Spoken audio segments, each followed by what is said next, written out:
जय श्री कृष्ण मित्रों, फिर एक बार बहुत बहुत हार्दिक स्वागत है आप सभी का। आज हम बात करेंगे मेष राशि के बारे में। मेष राशि के अक्टूबर, नवंबर और दिसंबर महीने के राशिफल की चर्चा करेंगे। राशिफल में धन, कैरियर, व्यापार, नौकरी, परिवार, स्वास्थ्य, शिक्षा, वैवाहिक संबंध, प्रेम संबंध सभी बातों की चर्चा करेंगे और अंत में उपाय की चर्चा भी करेंगे। इसलिए वीडियो को पूरा अंत तक देखें व सुने, तभी आप मेष राशि वालों के राशिफल की पूरी जानकारी प्राप्त कर पाएंगे। ये राशिफल चंद्र राशि पर आधारित है, यानी मून साइन पर। जिन लोगों को अपनी राशि नहीं पता है वो लोग अपनी जन्म कुंडली में ये देख लें कि चंद्रमा उनकी किस राशि में है। जिस राशि में चंद्रमा है वही उनकी राशि है। जिनके पास जन्म कुंडली नहीं है वो अपने नाम के पहले अक्षर से अपनी नाम राशि जान सकते हैं और ये राशिफल अपनी नाम राशि से देख व सुन सकते हैं। तो चलिए मित्रों, शुरू करते हैं। सबसे पहले आपके धन की बात करते हैं। धन की बात करें तो मेष राशि वालों के दूसरे भाव में वृषभ राशि है, स्वामी शुक्र हैं, और आय भाव में कुंभ राशि है, स्वामी शनि है। आय भाव के स्वामी का गोचर दसम भाव में मकर राशि में तीनों महीने रहेगा और धन भाव के स्वामी शुक्र का गोचर कन्या राशि से शुरू होगा अक्टूबर में, यानी 18 अक्टूबर तक वो कन्या राशि में रहेंगे और 18 अक्टूबर को वो तुला राशि में प्रवेश करेंगे और उसके बाद उनका गोचर मकर राशि तक बना रहेगा। लेकिन मकर राशि में सिर्फ 3 दिन का गोचर होगा, तो ज़्यादा समय जो आपके धन भाव के स्वामी का गोचर रहेगा वो तुला राशि से लेकर और आपके धनु राशि तक ज़्यादा समय रहेगा। 18 दिन कन्या राशि में भी रहेंगे, तो आप छठे भाव से लेकर और नवम भाव तक इस गोचर को देख सकते हैं। तो छठे भाव में भी गोचर होगा, सप्तम भाव में भी गोचर होगा, अष्टम भाव में भी गोचर होगा, नवम भाव में भी होगा और दसम भाव में जो गोचर होगा वो सिर्फ 3 दिन का होगा। तो आपको धन के मामले में इन 3 महीने में मिले जुले परिणाम ही मिलने वाले हैं। आय के मामले में आपको व्यापार कारोबार से और नौकरी से नियमित स्रोतों से आय होती रहेगी, वहाँ पर कोई दिक्कत वाली बात नहीं है, वहाँ पर आय आपकी बराबर होती रहेगी। लेकिन धन के मामले में आपको अप एंड डाउन अवश्य ही देखने को मिलेंगे, क्योंकि धन भाव के स्वामी का जो गोचर है वो छठे भाव से लेकर नवम भाव तक है। तो यहाँ पर आपको अप एंड डाउन देखने को मिलेंगे। आपको अचानक लाभ और अचानक हानि के योग बनेंगे। हालांकि धन के मामले में आपके कोई कार्य नहीं रुकेंगे, लेकिन फिर भी आपको धन के मामले में अप एंड डाउन देखने को अवश्य ही मिलेंगे। तो धन के मामले में इस तरह के परिणाम मिलेंगे और आय के मामले में आपको नियमित परिणाम मिलेंगे। तो कुल मिलाकर धन और आय के मामले में मेष राशि वालों को इन 3 महीनों में सिर्फ सामान्य परिणाम ही मिलेंगे। बहुत अच्छे परिणामों की उम्मीद नहीं कर सकते हैं। हालांकि आपको अचानक लाभ भी हो सकता है, क्योंकि गोचर धन भाव के स्वामी का अष्टम भाव में भी होगा। लेकिन फिर भी हम यही कहेंगे कि ये धन के मामले में और आय के मामले में आपके कोई कार्य तो नहीं रुकने वाले हैं, लेकिन परिणाम आपको सामान्य ही मिलने वाले हैं। बात कर लेते हैं व्यापार और नौकरी की। तो दसम भाव में मकर राशि, स्वामी शनि और दसम भाव में ही गोचर। तो व्यापार कारोबार और नौकरी के लिए अच्छा समय है। नौकरी के लिए खासकर बहुत अच्छा समय है। चाहे आप प्राइवेट जॉब करते हों, चाहे आप गवर्नमेंट जॉब करते हों, परिणाम अच्छे ही मिलने वाले हैं। आपके कार्य क्षेत्र में आपको सहयोगियों का साथ मिलेगा। बॉस के साथ संबंध अच्छे रखें, वहाँ पर वाद विवाद हो सकता है, इसलिए बॉस के साथ संबंधों में मधुरता बनाकर रखें, इस बात का विशेष ध्यान रखें। अगर आप बॉस के साथ संबंध अच्छे रखेंगे तो आपको कोई पदोन्नति या वेतन वृद्धि भी मिल सकती है, अगर आप प्राइवेट जॉब में हैं। और अगर आप गवर्नमेंट जॉब में हैं तो वहाँ पर भी आपको अच्छे परिणाम देखने को मिलेंगे, लेकिन वहाँ पर भी आप अपने वरिष्ठ अधिकारियों से वाद विवाद से बचें, इस बात का विशेष ध्यान रखें। और अगर आप व्यापार कारोबार करते हैं तो वहाँ पर आपको लाभ देखने को मिलेगा। खासकर अगर आपका व्यापार विदेश से जुड़ा हुआ है तो इस समय पर थोड़ा सा ज़्यादा लाभ देखने को मिल सकता है। 12वें भाव के स्वामी का गोचर तीनों महीने 12वें भाव में ही रहेगा और उनकी जो दृष्टियाँ देख लेते हैं तो उनकी पंचम दृष्टि चौथे भाव पर रहेगी और सप्तम दृष्टि छठे भाव पर रहेगी और नवम दृष्टि अष्टम भाव पर रहेगी। तो उनकी दृष्टियाँ भी इस तरह की रहेंगी। तो अगर आप विदेश से जुड़ी हुई किसी कंपनी में नौकरी करते हैं या विदेश से जुड़कर कोई कार्य कर रहे हैं तो वहाँ पर आपको ज़्यादा अच्छे परिणाम व्यापार कारोबार में देखने को मिल सकते हैं। वैसे आपको व्यापार कारोबार में सामान्य परिणाम देखने को मिलेंगे। मेहनत ज़्यादा रहेगी, दौड़ भाग ज़्यादा रहेगी, संघर्ष ज़्यादा रहेगा इन 3 महीनों में, लेकिन परिणाम अच्छे मिलेंगे, दिक्कत की कोई बात नहीं है। बात करते हैं पारिवारिक जीवन की। तो दूसरे भाव में वृषभ राशि है, स्वामी शुक्र हैं और शुक्र का गोचर कन्या राशि से लेकर मकर राशि तक रहने वाला है। तो यहाँ पर मकर राशि के में 3 दिन के लिए ही शुक्र होंगे, 29, 30 और 31 को। बाकी सारा समय जो है कन्या राशि से धनु राशि तक रहेंगे, यानी कि छठे भाव से नवम भाव तक रहेंगे, तो आपको पारिवारिक जीवन में मिले-जुले परिणाम ही प्राप्त होंगे।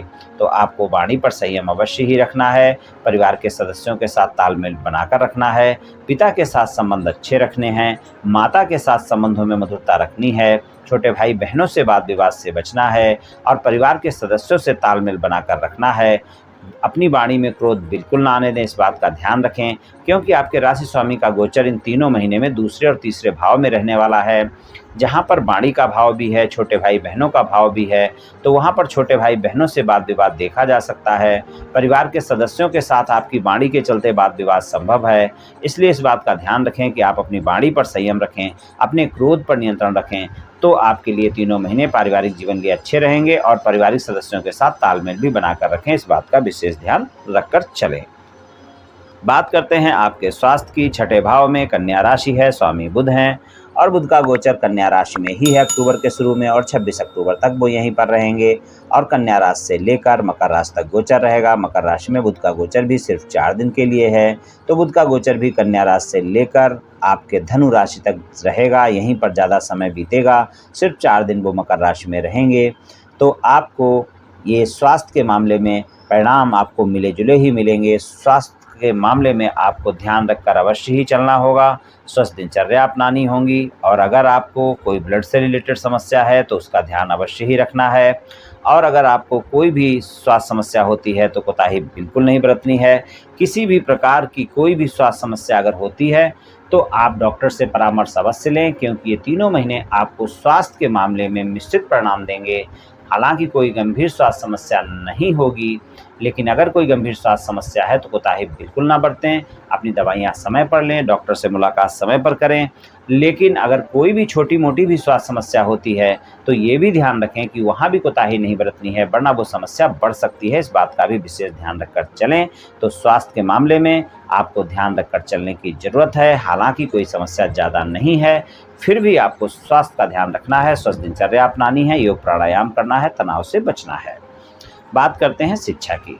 शिक्षा की बात करें, पंचम भाव में सिंह राशि है, स्वामी सूर्य हैं और सूर्य का जो गोचर है वो कन्या राशि से है, और कन्या राशि में 17 अक्टूबर तक हैं, 17 से तुला राशि में हैं अक्टूबर से, और 16 नवंबर से वृश्चिक में, और 16 दिसंबर से धनु राशि में।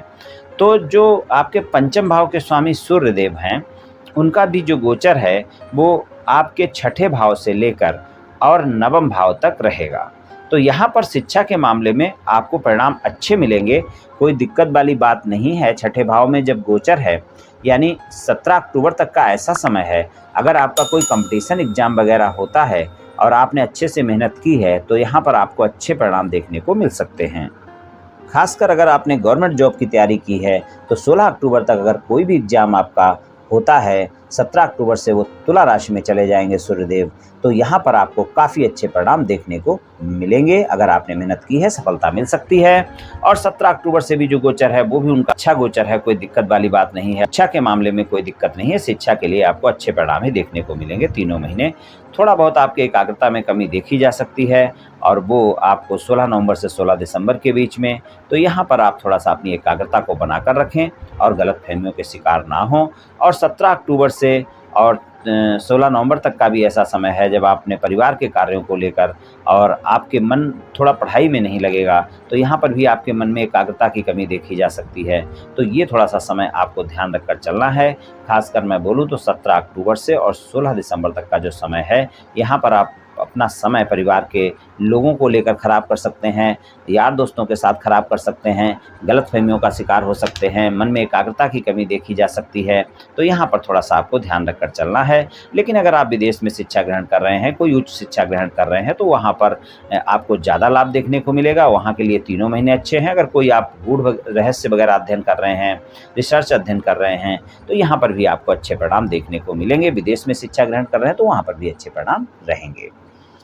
बात करते हैं प्रेम संबंधों की। तो प्रेम संबंधों की बात करें तो सूर्य का गोचर अभी मैंने बताया है कि कन्या राशि से लेकर और धनु राशि तक रहने वाला है, तो प्रेम संबंधों में भी आपको मिले जुले परिणाम देखने को मिलेंगे।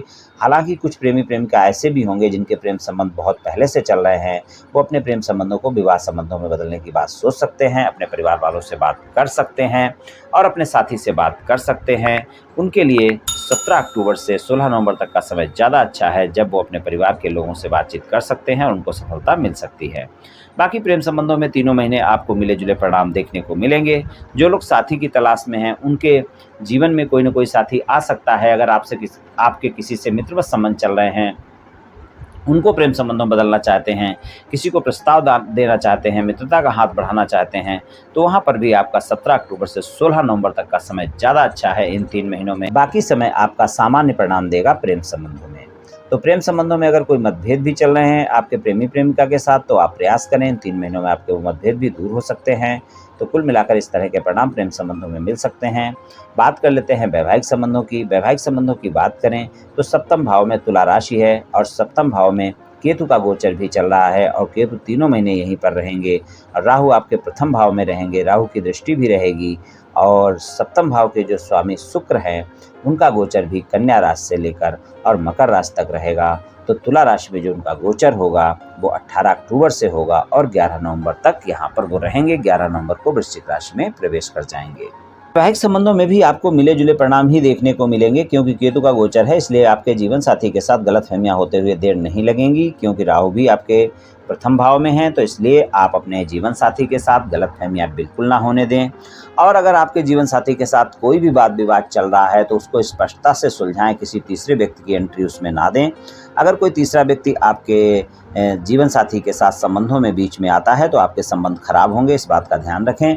तो आप अपने जीवन साथी के साथ गलतफहमियों से बचकर रहें, अपने जीवन साथी का भरोसा करें और अपने जीवन साथी के साथ संबंधों में आप अच्छे परिणाम लाने की कोशिश करें। मतलब उसके साथ में कोई ऐसी वाणी का उपयोग ना करें जो कि आपके संबंध खराब हों। तो अपने क्रोध पर नियंत्रण रखें, अपनी वाणी पर संयम रखें, गलतफहमियां दूर रखें, तो आपका वैवाहिक संबंध अच्छा रह सकता है। और अगर आपके जीवन साथी के साथ कोई मतभेद चल रहे हैं और आप उन मतभेदों को सुलझाना चाहते हैं, तो उसके लिए जो समय है वो 18 अक्टूबर से 11 नवंबर तक का समय अच्छा है। हालांकि वहां पर केतु का गोचर है, इसलिए आप गलतफहमियां बिल्कुल बीच में ना आने दें, वरना आपके संबंध सुलझेंगे नहीं और बिगड़ जाएंगे। लेकिन फिर भी अगर अच्छा समय मैं देखूं तो 18 अक्टूबर से 11 नवंबर तक का समय ही अच्छा है, जब आपके संबंधों में मधुरता देखने को मिल सकती है और वहाँ पर आपकी बातचीत बन सकती है अपने जीवन साथी के साथ। अगर कोई मतभेद चल रहे हैं तो इस समय पर आप ससुराल पक्ष के लोगों से भी बातचीत करते वक्त वाणी पर संयम रखें, इस बात का विशेष ध्यान रखें, वरना वहाँ पर भी वाद विवाद आपका हो सकता है।